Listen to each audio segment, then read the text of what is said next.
And Ukraine, Moldova, and Georgia are now one step closer to joining the European Union after Brussels gave the green light for membership negotiations to begin. The talks could take years, and which will see the EU's 27 member states comb through the applications, which will ultimately be 30 perhaps, all to make sure that the countries have done enough to become the bloc's next new members. Alex Cadier has this from Brussels. This announcement is a clear statement of intent from the European Union. It's keeping up the momentum for plans to welcome new members, particularly Eastern European countries eager to move away from Russia's influence. Ukraine, Moldova, Georgia, Bosnia and Herzegovina, all are moving forward on the long and winding road to membership. The European Commission has recommended that the EU's member states begin the process of negotiation with Ukraine and Moldova to make sure they are ready to join. It's a significant step forward which will boost membership hopes in both countries. But the process will be long, technical and still require some significant reforms from both countries. Nevertheless, EU Commission President Ursula von der Leyen says the membership hopefuls have sent a clear message. All have understood the call or heard the call of history, and that is that you have to choose.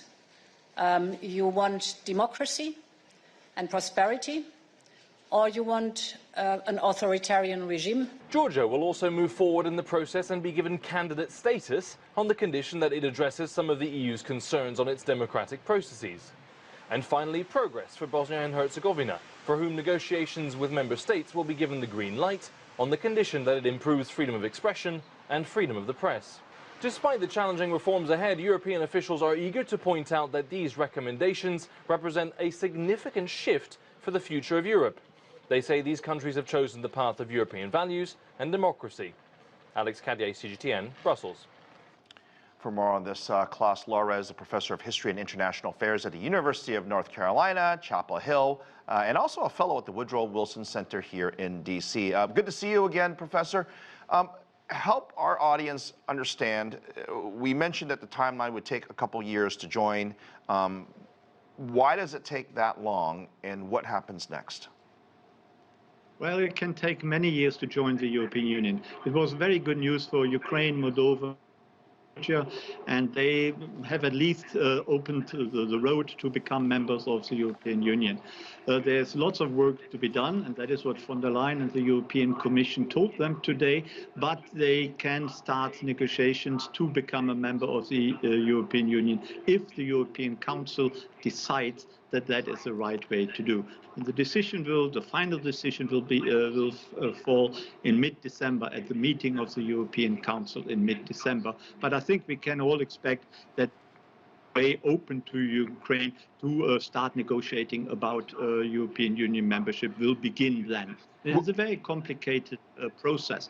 You know, the laws they need to change and reform, and the routes they need to adapt in order to be online with all the other 27 European Union states. That requires a lot of time.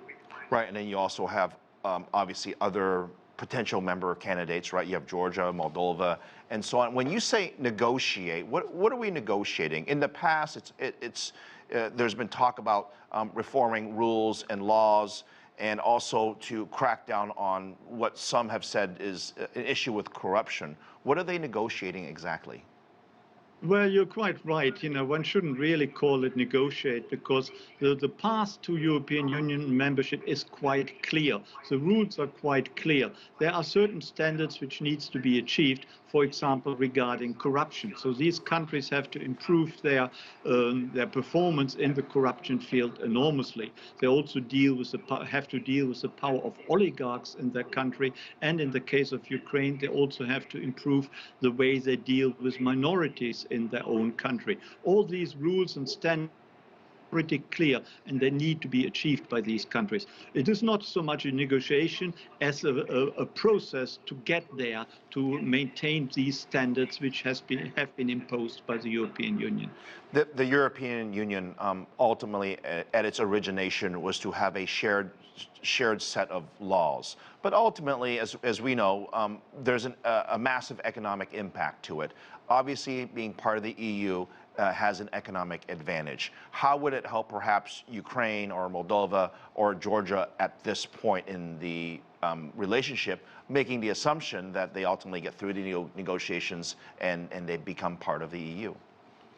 There actually is an impact on both sides. You know, it is enormously advantageous for Ukraine to become a member of the European Union. That is the reason why they applied for membership, because they would have access to the largest trading market in the world.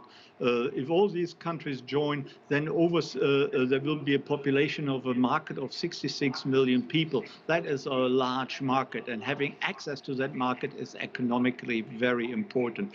Then Ukraine has a large agricultural sector, and there are agricultural subsidies available in the European Union, and Ukraine would have access to these subsidies. So and of course there's the right to travel freely in the other European Union states. There are many other advantages to Right. a member of the European Union. But it also has an impact on the European Union itself.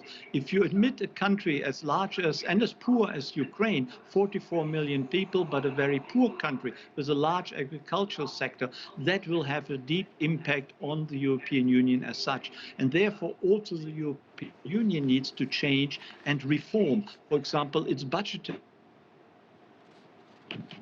be reformed. Also, if you have more countries joining the European Union, can each European Union member still send one commissioner to Brussels, or will that not be possible? Will that be taken in turns?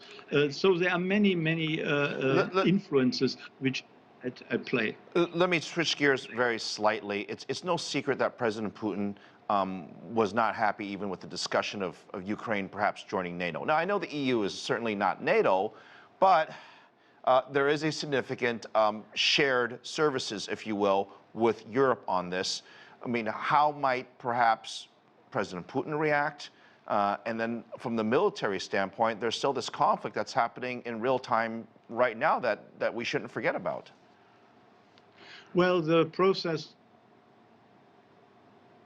European Union is a long one. It would be hoped that by the time Ukraine will actually join the European Union, become a full member, that the war between Russia and Ukraine has actually been finished. Putin will not be happy. He always was opposed to Ukraine both joining NATO and the European Union. Some analysts actually say it was Ukraine's tendency to look west towards the European Union which provoked Putin, which made him decide to invade Ukraine. But what can Putin do? You know, it was expected that Ukraine would eventually join the European Union. He's already involved in a very brutal war with Ukraine, so he can't really do much more than fighting that brutal war. So Putin will not be pleased, but I think he will have to accept the status quo, the new status quo. Then there's the other sticky issue of sanctions, right? There are a number of folks in Russia and entities that are sanctioned by the West, specifically the EU. And I'll just use Georgia as an example. They're currently, faced with the complex situation of doing trade with Russia on one front, but at the same time trying to enforce potential sanctions that the EU certainly would want them to do to make sure that it's consistent across the entire European Union. Doesn't that perhaps lay the groundwork for a more complex negotiation, or almost impossible if you're trying to ensure that one country is following the rules when it comes to sanctions? Well, we actually have to make a difference between Georgia and Ukraine and Moldova.